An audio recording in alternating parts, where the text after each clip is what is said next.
नमस्कार दोस्तों, आप सभी का एक नई वीडियो पे स्वागत करते हैं। जी हाँ दोस्तों, अगर भोजपुरी का कोई भी न्यूज़ चाहिए तो आप लोग हमारे चैनल को सब्सक्राइब कर लीजिएगा। जी हाँ दोस्तों, आप लोग को पोस्टर में नजर आ रहा होगा नीलम गिरी एंड खेसारी लाल यादव।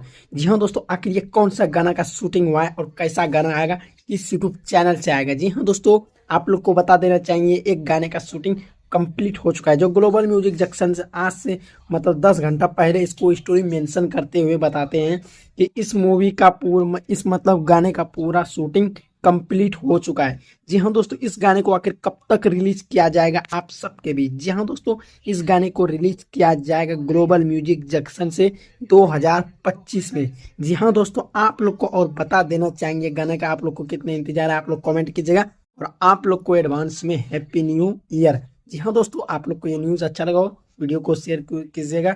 चलिए मिलते हैं अब 2025 में। Bye bye.